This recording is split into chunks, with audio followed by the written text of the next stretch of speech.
Welcome back to the Rainbow Studio here in the YAHOWAH blog. I am your host, Craig Winn. We are pursuing episode 3 of Mohammed's criminal enterprise. It is something that most people don't know, and yet everyone should be aware that Islam did not begin as a religion. It began as Muhammad's means to steal whatever was available to him. He did not care whether somebody prayed or not. He didn't even care what name someone chose for his God. In fact, he would use Rabbi, he would use Rahman, he would use Raham, he would use Allah, Allahi, Allahu, Manat, Alat, Al-Uzza. There are a host of different names that Muhammad chose. He didn't really care. He didn't care that he was negated as a prophet in the Quran that he was reciting. He didn't care if every one of his Quran recitals was utterly confusing, plagiarized, twisted, perverted. He didn't even care that the number one theme throughout the Quran is the never-ending argument where those who knew Muhammad best called him a charlatan, a complete fraud, someone who was demon-possessed and insane, literally making this up as he was going along by stealing the religious lore of other people. All Muhammad cared about was sex, power, and money. Full stop. And so the very realization that Islam began as a criminal enterprise, that Muhammad was a sand pirate, and that he was a far cruder, far more violent, far more ruthless version of Genghis Khan than he was a person, even who were in the same hemisphere as Moses. So this is a man who was no messenger of God. He was no prophet. He wasn't the founder of a great religion. He was nothing but a con artist, a godfather of a criminal enterprise. So we're going to continue with the story of the lead up to what is called the Battle of Badr, which was the robbery of a caravan of his own kin. We'll commence with Ishaq, page 289, as a reminder when I cite anything from Ibn Ishaq, which is the Sirat Rasul Allah. It's the life of Allah's messenger. It is from the Oxford University Press, translation that was done by Ghulim, now some 70 years ago. And if we quote, as we will, Tabari, which is the history of Ishaq, of Islam's formation, it's called the Tariq. That will be from the Sunni Press, which is the State University of New York, which published a comprehensive presentation of Ibn Ishaq's history. These are the two oldest, most credible, and contextual sources of the words and deeds of Muhammad. And without the words and deeds of Muhammad, there is no Islam. The Quran is a senseless and convoluted, out of context and chronology diatribe that makes no sense whatsoever. As a matter of fact, without these hadith, the 8th surah, which is Allah's rendition of the skirmish at Badr, which, by the way, means moon, there is no understanding it. So these hadith and the Quran are hand in glove, interlaced fingers in Islam. And the simple truth is that without the hadith, the Quran cannot be followed because it orders Muslims to follow Muhammad's example. And Muhammad's example and his orders, his words, are only known to us through these hadith accounts. So this is Ishaq 289. Muhammad summoned the Muslims and he said, "This is the Quraysh caravan containing their property. Go out and attack it. Perhaps Allah will give it to us as prey." Let that sink in. These are not the lines Moses would have uttered. These are not the lines that Dode would have spoken. These are the lines of an unbridled libertine that had no morality whatsoever. The man who would say this is the caravan of my family, of my kin, of your people, our people. This is the caravan of our fathers. Go out and attack it. Steal their property. Perhaps our wannabe God will give it to us as prey. These lines forever damn Islam's pretense of religiosity.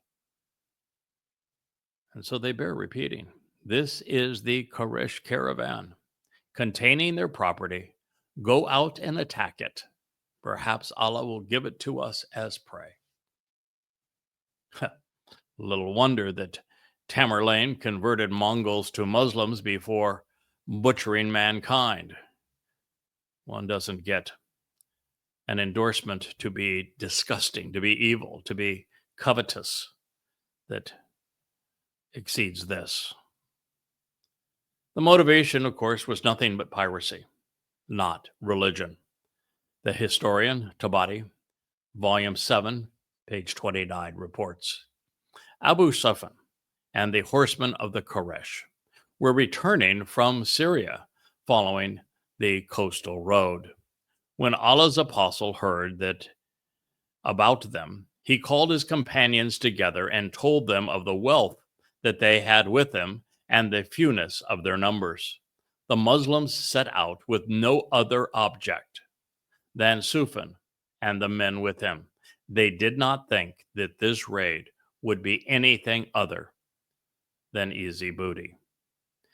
This, ladies and gentlemen, particularly if you are in Israel and you're being tormented by this God-forsaken religion, you need to know that there is nothing holy, nothing sacred, nothing divine about it.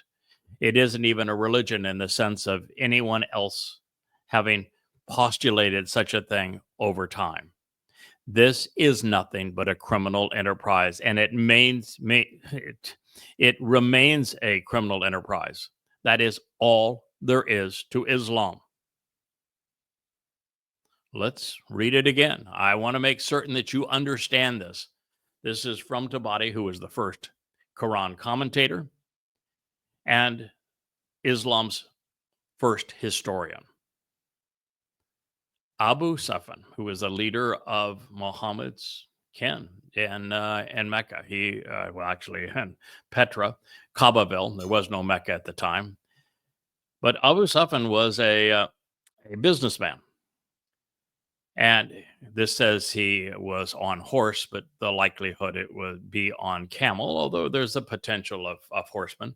He would have been out of Petra, which formed a line, if you will, between the end of the Gulf of Aqaba and the Mediterranean coast. And so for that short distance, goods would have to be transported overland. And that's what they were doing. The Quraysh is Muhammad's tribe. They are his people, meaning that these are the people who knew Muhammad best. They are the ones who are the other side of the never-ending argument where they are constantly saying, Muhammad is, you know it. It's obvious. You're a complete fraud. Your Quran is not from God. It's plagiarized from other people. You've twisted it to the point that you're insane. And this whole thing that you're doing is because you're demon-possessed and you're covetous. Those were the Quraysh. They were returning from Syria. They were most likely returning from, it says the coastal road. Yes, they were on the coastal road, all right. They were going to the Mediterranean coast of Syria. When Allah's apostle heard about them, and he, again, at this point, Allah was just being introduced to Islam, because prior to the migration from Kaabaville to Yathrib, God was every name under the sun, but not Allah. And Muhammad was not an apostle. He just heard the term used by Christians, and he coveted anything that belonged to anyone else. He heard about them. He told his companions about the wealth that they had with them and the fewness of their numbers. In other words, they would be easy prey. Lots of money, no one to keep us from stealing it. So the Muslims set out for no other purpose than Sufyan and the men with him. So they weren't just trying to rob the caravan. People were prey. The object was Sufyan and the men with him, because with men, they could ransom them. They could do exactly what the Muslims did in Israel on 10/7 of 23. They abducted innocent people going about their lives so that they could trade them. They could ransom them for something that they wanted. And unfortunately, Israel capitulated and played along. They did not think there would be anything other than easy booty, and people were part of that booty. Now, these armed raiders wanted to steal assets and kidnap people. Since the prophet's sole motivation, by his own admission, was plunder, not piety, Islam cannot be good. For those who want to coronate it as such, they should, canonize Blackbeard and call him a prophet too. He was more compassionate about stealing. He only stole from royalty, not from his own family. The realization that the first adherents of this perverse doctrine recorded this stunning admission of guilt reminds me of the Nazis and the way they chronicled their atrocities in World War II. Immoral, hateful, and violent doctrines like Islam and Nazism corrode men's souls and their minds, their hearts, making their consciences dysfunctional to the point that they become unable to differentiate right for wrong. This is what we witness in all of the preaching we hear by Muslims throughout Europe, and to a large degree by the progressives that are allied with them. They have lost the ability to think rationally. They are ignorant, immoral, irrational, all of these things. And that is what happened to the Nazis. It is what has happened to the Muslims. It is the only way that you could have people really dancing, their children dancing and partying, throwing out candy before the coffins of babies that they abducted and then murdered. I mean, it takes a special kind of evil to degrade oneself to that point. And this evil is the derivative of Muhammad's criminal enterprise, where good became bad. The worst evils that man can imagine: human trafficking, armed robbery, murder, torture, were deemed good in this perverse religion. Ridding the world of those they viewed as inferior, stealing their possessions and lives, became part of the Muslim mission. It remains so today. It was now Islam's foremost good deed, worthy of heroic lore and unfettered access to the boys and the babes in the Garden of Bliss. As further proof that the Badr raid was an act of terrorism, another hadith reports. This is from Bukhari. It is volume 5, book 59, number 702. Allah did not admonish anyone who had not participated in the Ghazwa. Ghazwa is a terrorist raid of Badr. For in fact, Allah's apostle had only gone out in search of the Quraysh caravan so that he could rob it. Corroboration upon corroboration that Islam was conceived to be a terrorist manifesto, a criminal enterprise. And the only association with God and Mohammed was that he was the godfather, just like the head of the mafia. But Allah arranged for the Muslims. Oh, yes, Allah didn't do anything ever, never once lifted a fang on behalf of Muslims. So Allah is absolutely the most impotent deity of all history.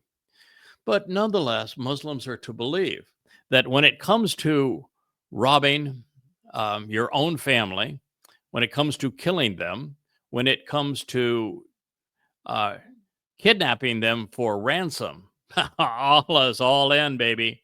That's Allah's kind of stuff.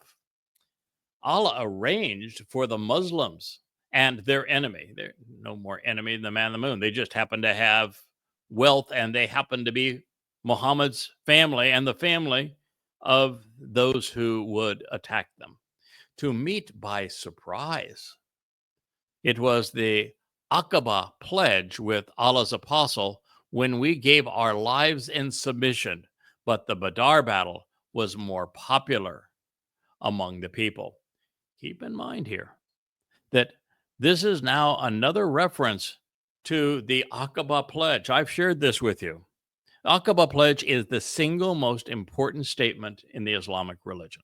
It is referenced throughout the Quran. It is referenced here. The Aqaba pledge is that the 20 pagans who became Muslims from Yathrib believed that Muhammad, when he claimed to be the Messiah of the Jews in Yathrib, and they pledged that they would protect Muhammad like they protected their women, and that they would wage war against all mankind. And that is the pledge of Aqaba. And the motivation was that the Muslim militants could keep 10%, 80% of whatever they stole, having to give 20% to the Godfather, of course, and that should they be killed in battle, stealing the wealth of others, engaged in the slave trade, then the deceased would have an express ticket to Allah's brothel, where they would frolic with virginal boys and virginal girls for all time. This was the proposition. Sure, it was stupid, but Muhammad never appealed to bright people. Still doesn't. When we gave our lives in submission, that's what Islam means, in submission. It could have been rendered in Islam here, but it is translated in submission. Every Muslim is a slave to Allah. They are duty bound to follow the example of Muhammad. If you want to know why 90% of the world's terrorist acts are perpetrated by Muslims, is because they are commanded to follow Muhammad's example, and Muhammad was a terrorist. Now, the reason that Badr was more popular among the people than the Pledge of Aqaba, which started the Islamic era, is because, well, they got to experience the benefit, if you want to call it that, of being ruthless thugs and wallowing in other people's stolen loot. This person says, I was never stronger or wealthier than I was when I followed the Prophet on a Ghazwa terrorist raid. Stolen money, strength through death. Well, that pretty much sums up Islam. This is now the Islam of Muhammad, the Islam of the Quran, the Islam of Allah. There is no other Islam, and you just heard exactly what it represents. This death cult would prosper through terror and robbery. But not everyone was amused. Upon hearing that Muhammad's mujahideen were on the prowl, the Quraysh sent a delegation out to protect their people and assets. So much for Allah's braggadocio. I arranged for them to meet by surprise. Yeah, even in their own statements, they contradicted what their God said just, one hadith previous to this. The Quraysh sent out a delegation to protect their people and assets. Protect them? Yes, because they knew Muhammad and his men were thieving scumbags. This explains why the Quran said Muslims were contemplating a choice between taking easy booty or fighting for doctrinal supremacy. The next hadith from Bukhari as well, volume 5, book 59, number 702. They did not suppose that there would be a great battle. Concerning this, Allah revealed a Quran. And you longed that other than the armed one might be yours. Quran 8:007. And when Allah, who promised you one of the true groups for you, you wanted the other, the unarmed one. But the one which was armed would be for you, because Allah intended to prove and justify the truth by his word and cut off the roots of the disbelievers. To cut off the roots is to kill. This makes Allah and Muhammad mass murderers because the crime was premeditated. This is not war. This is a criminal enterprise intent on thievery, grand theft, armed robbery, and mass murder. You see, in this case, the people, the Muslims, were after booty. But Allah, he was after blood. It's tough to do this. Now you can have an appreciation why, when I wrote Prophet of Doom right after 9/11 in 2001, I spent years being the first to rearrange the Quran chronologically and set it into the context of Muhammad's life so it could be understood. And then I did somewhere in the range of 5,000 talk radio programs, typically an hour per interview, to share what I had discovered with the world. Offered the book free online at prophetofdoom.net for 2 decades. And it's rough duty. Muhammad's repulsive. Allah is demonic. Islam is a death cult that celebrates killing, just as the Gazan Muslims did quite recently. It's just as the Muslims, and you can see the video, I've posted many now on X, I even posted on Facebook. You see the videos of Muslims killing gleefully, killing as if it was their highest religious calling, and doing so in a manner that was horrific, mutilating their victims, torturing them, tormenting them, degrading them. It's all part of this religious ritual that bloodlust that Allah instilled in his submissives, today's Muslims. And it's why, after having done that and spent, I bet I spent 5 years of my life in this hellish environment of Islam to expose and condemn it.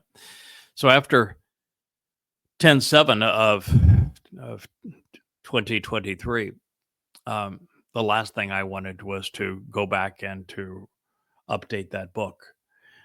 Just as I had updated every one of my other books, some 35 of them, uh, some 5, 10, 15 times over the years, not that one. And I knew it needed to be done.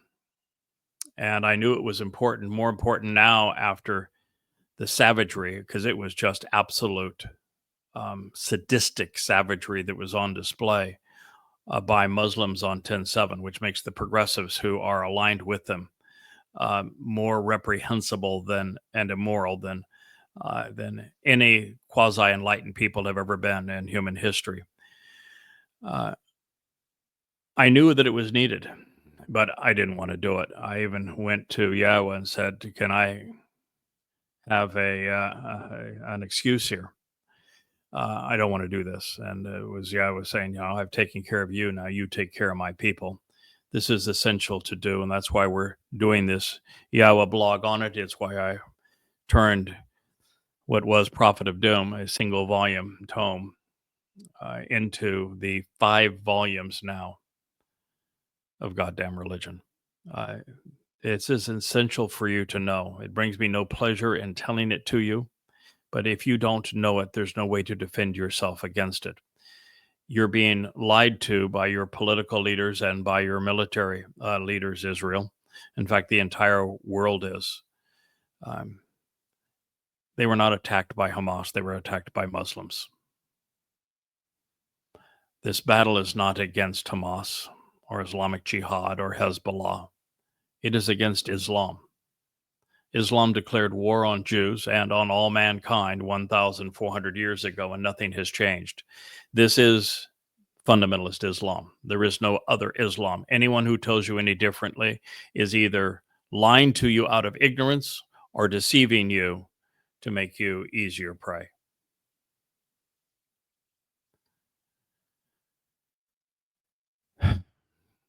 They inspired Mohammad, Allah, a gang of armed men to attack defenseless civilian enterprises.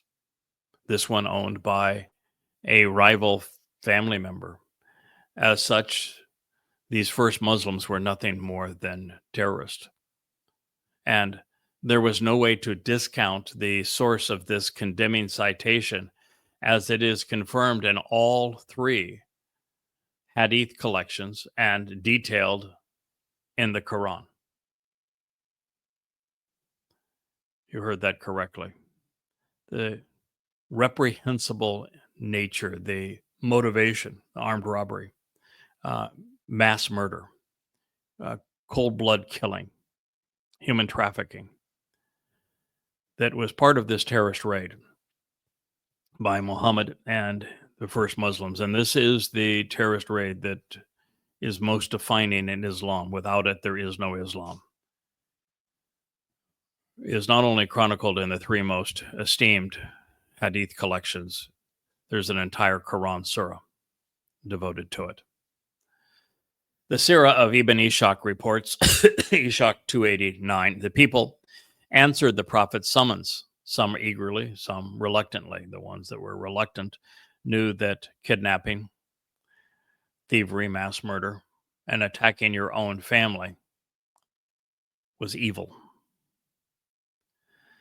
The history, Al-Tabari 729, states, when Abu Sufyan heard that Muhammad's companions were on their way, so much for surprise, to intercept his caravan, he sent a message to the Quraysh. Muhammad is going to intercept our caravan, so protect your merchandise. When the Quraysh heard this, the people of Mecca hastened to defend their property and protect their men, as they were told Muhammad was lying in wait for them.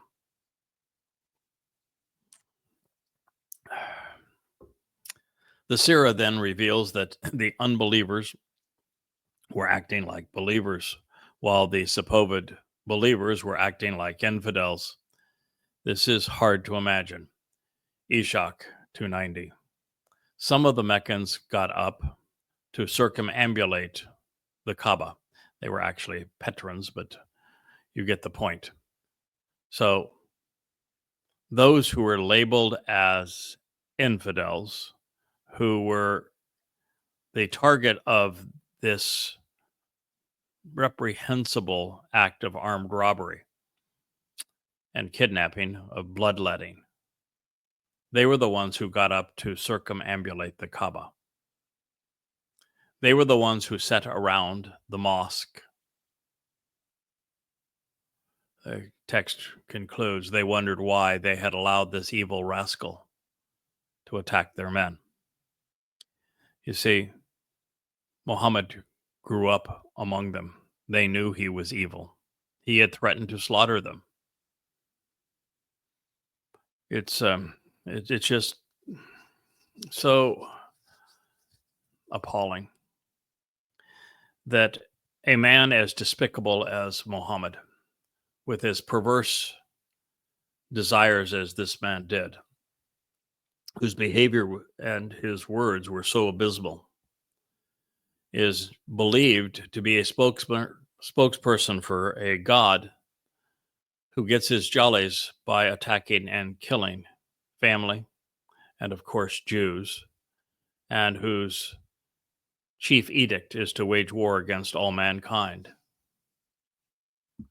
But this is Islam, make no mistake. There is no other Islam. The pagans were being religious, worshiping Allah and his mosque. The Muslims had abandoned the religion, setting out on a terrorist raid in the month of Ramadan. It's truly befuddling, isn't it? That anyone would believe that this is a religion and that Allah is a God, or that Muhammad was a prophet. Ishaq 292, setting out in Ramadan, Muhammad was preceded by 2 black flags. That's the flag of ISIS today. His companions had 70 camels on which men rode in turns. It's interesting that while the white battle flags of the Mughazzi raids inspired by Muhammad, they turned black when the prophet was personally with them. So the 2 colors of the flags, white and black, if Muhammad was dispatching a raid, but he wanted to stay back with his harem filled with little children as sex toys, he would send them under a white flag. But if Muhammad was actually part of the terrorist raid himself, they paraded under a black flag, sort of like pirates, but absolutely like the Islamic State. Tabari 7, page 38. I have been informed by the authorities that Muhammad set out on 3 Ramadan at the head of 310 of his companions. The immigrants on this day of Badr were 77 men. And the Ansar were 236. The war banner of the messenger was carried by Ali. The banner of the Ansar was carried by Saad. Islam began with a caste system, with Muhammad serving as lord and tyrant. The immigrants who had left Kaabaville were royalty. The Ansar were the serfs, and then there were the slaves, women, and infidels. Back in Kaabaville, Tabari reports 7:30. A body of Meccan men was drawn from the clans. Neither the prophet nor his companions heard about this force until they reached Badr, which was on the coastal route the Quraysh caravan had taken from Syria. These passages confirm that Muhammad was on the prowl. They reveal that the caravan was comprised of a poorly protected assemblage of businessmen. And even when Sufyan sent for help, it came in the form of townsfolk. There was no standing army. Petra was a crumbling relic of its former glory and size, with humble traders eking out a modest living. They did not have a police force, much less a military.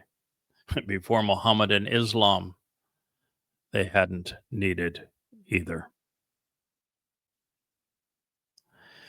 Eshach 293 to body 7, page 30.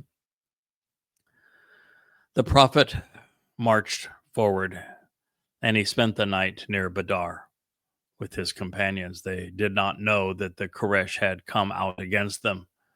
While the prophet was standing in prayer, asking Allah for help, I guess, to steal, some Koresh water carriers came to a well. Among these was a black slave. Muhammad's men seized him and brought him to the messenger's bivouac. They ordered him to salute Allah's apostle. Hail, Muhammad! They questioned him about Abu Sufyan, having no idea that he was not from the caravan. When the slave began to tell them about the protecting force, it was unwelcome news, for the only object of their raid was Abu Sufyan and the booty from his caravan. Picture the scene. The founder of a religion is now out on a terrorist raid with the sole intent to plunder a civilian business, murder some family members, and take others hostage for ransom. Just like 10/7 in Israel.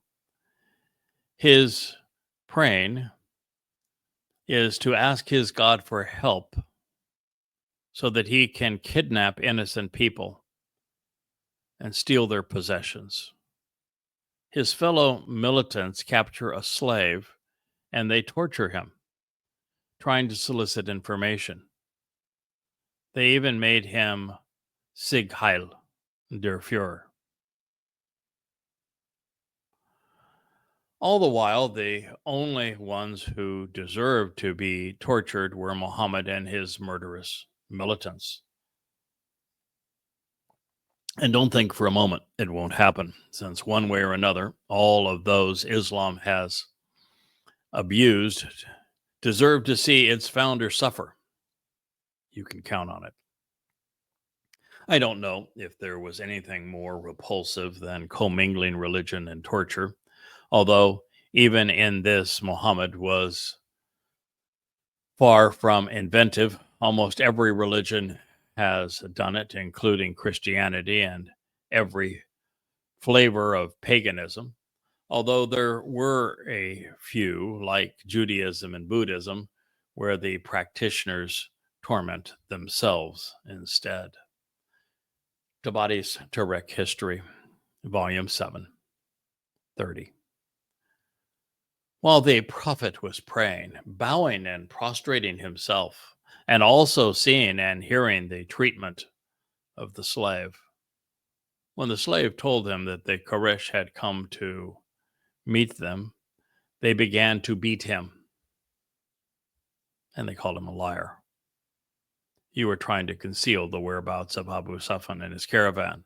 They beat him severely, and they continued to interrogate him, but they found that he had no knowledge of what they were looking for.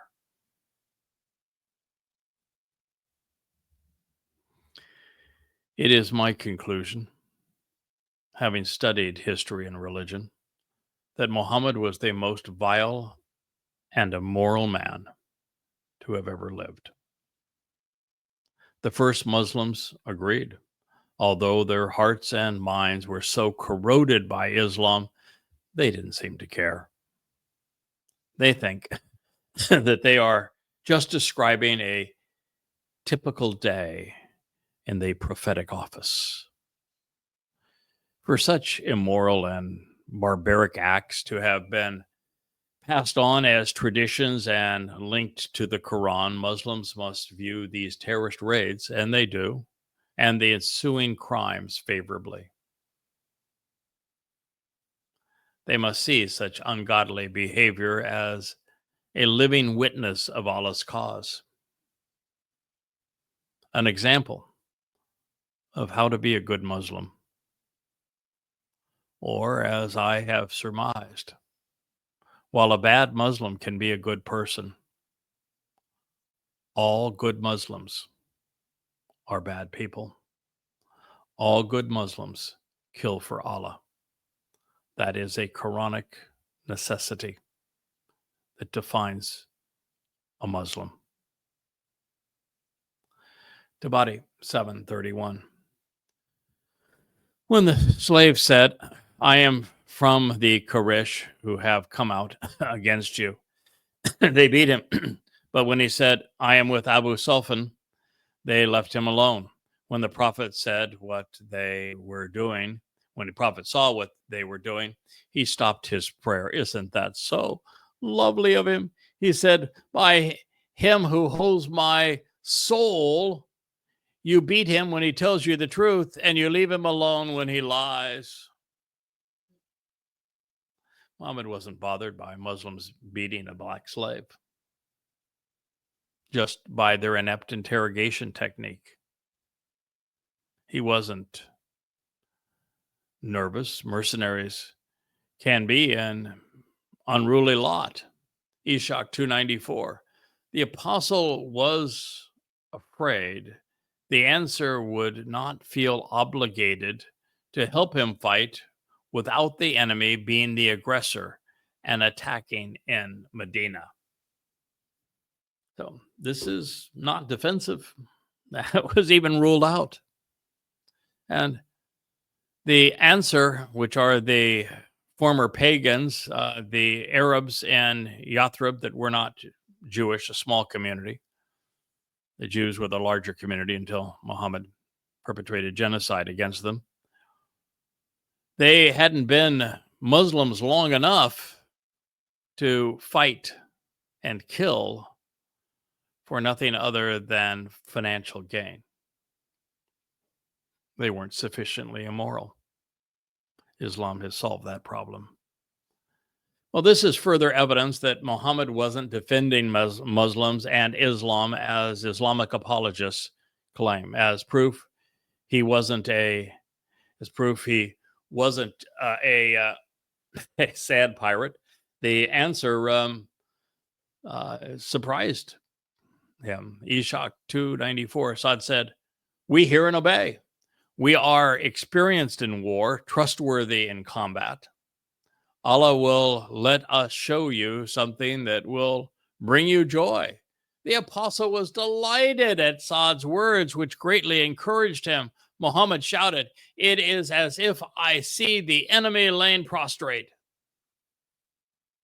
There you go. A dim-witted, immoral Arab from Yathrib who was eager to kill, plunder, and engage in slavery, who was among the group beating a black slave, is now telling Muhammad, you will see that we're good killers. We'll bring you great joy by the murders that we perpetrate. And Muhammad responded that he was encouraged by the words of this man such that he could see the enemy laying in the dirt, prostrate, which, by the way, dead and prostrate does tell you a little bit about the prostrate prayer that Muslims perform, doesn't it? The enemy was lying prostrate. So when Muslims prostrate themselves, they're the enemy. And they're dead. Their souls are gone. So Muhammad wasn't inspired nor encouraged by Allah. Of course, he knew Allah was a fraud.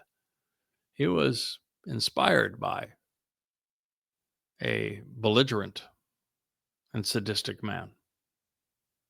This, by the way, is the same man that ordered all of the Jewish men remaining in Yathrib to be decapitated.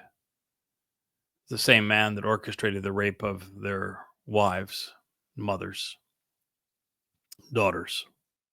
He is the same man that provided the edict of Allah and Muhammad that their children be sold into slavery to buy the weapons of war.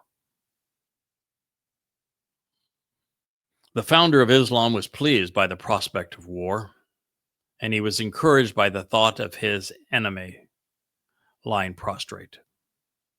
Now, that's fine if you're Stalin, Mao, or Hitler, but it's bad if you're Mohammed. The Sirah speaks of another interrogation, Ishak 295. A young man was brought to the apostle, and he was beaten too.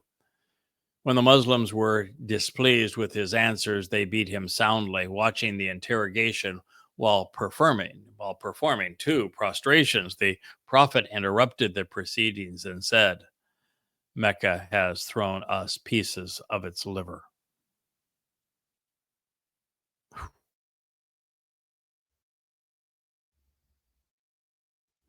But alas, the intended target escaped the raiders' grasp. Ishak 295. Abu Sufyan changed the caravan's direction from the shore road, traveling as quickly as possible. Ishak 296. When Sultan saw that he had saved his caravan, he sent word to the Quraysh, since you came out to save your caravan, your men, and property, just go back home.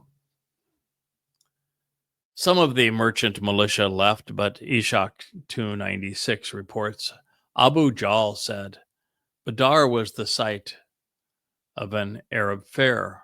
We're going to spend a few days, slaughter some camels, have a feast, drink some wine, and have some girls play for us. Non-partiers said, we came out to protect our property and defend our men. There's no point in staying to fight, and they returned to Mecca. So now it was a depleted group. We don't know how many, one side versus the other, but they'd never been a very large assemblage of townsfolk. But the ones that were more normal, more moral, more formidable, just all went back home. And you were left now with those who decided that they were going to play with some girls, drink some wine, and slaughter some camels. Think about the foolishness of even that you're in the caravan business and you're going to slaughter camels. On the Muslim front, we discover that Muhammad wasn't much of a general. We're told that a man named Hubab asked him, Ishak 297, did Allah order you to occupy this place so that we have no choice? Or was this position chosen as a matter of opinion for some military tactic? When Muhammad said that Allah had not spoken to him about it, the answer chief saved the day and ruined the world. The Ishak 297 reads, this is not the proper place, Hubab said. We should go to the well nearest the enemy, stop up all other wells, and deprive them of water. Then Saad said, Prophet, let us build you a booth of palm fronds from which you can watch the battle safely. The apostle blessed and thanked them. And Muslims want to present Muhammad as a great man. They're out of their ever-loving minds. So let the battle begin. Tabari 732. When the Quraysh advanced, Muhammad threw dust in the direction of their faces, and Allah put them to the flight. The Meccans, the merchant force, and the Prophet's marauders met, and Allah gave victory to his messenger, shamed the unbelievers, and satisfied the Muslims' thirst for revenge on them. To think that this delusional and overwhelmingly immoral caste of malcontents started a religion that is followed by 2 billion people today is just beyond belief. And why anyone protects it. is just, well, it's disgusting, ignorant, irrational, uninformed, immoral. Eshach 297. When the apostle saw them, he cried, Allah, they called me a liar. Destroy them this morning. Don't forgive them. It wasn't that they renounced Allah because Allah was their God long before Allah was Muhammad's God. Nope. Muhammad was lying and they called him on it and he didn't like it. So his new God, who is modeled after Satan, says, you know, when I lie, you have no right to call me a liar. So let me kill him. The Meccans, however, were civilized. Eshach 298. Utbah rose to speak. Let us turn back and leave Muhammad to the rest of the Arabs. If we fall upon him, we will be haunted for having slain the son or brother of our kin. As I have said throughout, the Quraysh were the sons and fathers, the brothers of those who lived around the Kaaba. They were Muhammad's kin. He was fighting his own family. He was robbing his own family. It's a special kind of incest, I suppose. And the Quraysh said, let's not do that. We don't want to fight them because if we fight them, we're going to be killing our sons and our brothers. We can't do this. Tabari 752, the prophet said to his companions, you are the same number as the people of Saul on the day he met Goliath.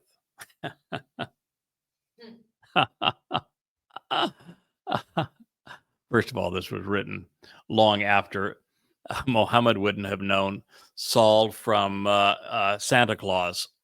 And so, no. But anyway, it's not even close. Saul led an army of 200,000 dedicated men. And little Mo was sitting in his palm frond hut, tossing sand behind the backs of 310 ragtag raiders. Saul did not confront Goliath. Daud did. The Israelites were fighting for their survival in their homeland, trying to repulse a wretched and violent foe, the Philistines. The Muslims were out hunting for booty. They had nothing in common, but such is the nature of the Quran. Had Muhammad been a real prophet, he would never have lied to his mercenaries in this manner. Had he any courage or character, he would have followed Daud's example. Well, it was too late for that, since the Israelite king never went out on a civilian raid. He never, ever raided merchants. He only fought to defend his people from outside aggression. Tabari 7, number 52, Eshach 299. Aswad, an ill-tempered man, took the field, and Hamza came out to meet him. In the encounter, Hamza cut off Aswad's foot and half of his leg. Hamza pursued him and struck a blow, killing Aswad. After this, Utbah took the field and issued a challenge to single combat. 3 young Ansar Muslims came forward to meet him. How could Aswad have been the ill-tempered man if he was just going about his business and bothering no one, and had his foot and leg cut off by someone who had come to rob him? How can a response to single combat include 3 militants unless they were too dumb for math? You'll notice that the Muslims knew everyone's name. All of these men had been former neighbors and friends. Many were family, and that makes the intent to rob, to kidnap, to murder them all the more sinister and indeed incestuous. Apart from the belligerence of a few, it appears that the offense stalled and that the immigrants had cowered. So, Der Fuhrer commanded Tabari 752, Ishak 299, arise, Ubayyah, Hamza, and Ali. It was no time before Hamza had killed Sheba and Ali had killed Walid. Ubayyah and Utbah each inflicted a blow upon his adversary. Hamza and Ali then turned on Utbah with their swords and finished him off. They lifted up their companion, Ubaidah, to safety. His foot had been cut off and the marrow was flowing out of it. When they brought him to Mohammad, Ubaidah said, am I not a martyr, O messenger of Allah? Oh, yes, indeed, the Prophet replied. What scum. What a reprobate. Mohammed was the most disgusting man who ever lived. Of course, now we have our first entrant to the Islamic paradise. Literally the first one. Should it actually exist. Can you imagine the surprise on his face when he discovered that it wasn't? Oh no, as Muhammad had described, and that Allah was indeed waiting for him in Sheol, hell. Tabari 754. Muhammad turned toward his new Qibla and he said, Allah, if this band perishes today, you will be worshipped no more.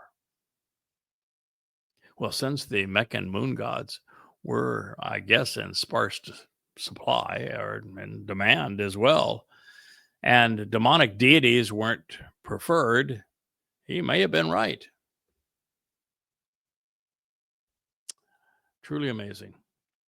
If this terrorist raid does not go well, according to Islam's founder, then Allah would be worshipped no more. That's what it came down to. Now, this is a fine place for us to conclude. This, the third episode of Muhammad's criminal enterprise and how war made a prophet. It is the story of the first terrorist raid that was successful in Islam's history. It is appalling, disgusting beyond imagination. And yet this is the truth of Islam. This is the Islam of Muhammad, of the Quran, and of Allah, and of the first Muslims. There is no other Islam. Any other presentation of it would be an outright fabrication and lie. And so we'll continue this story in our next episode. I thank you very much for listening. This is the YAHOWAH blog, and I am your host, Craig Winn.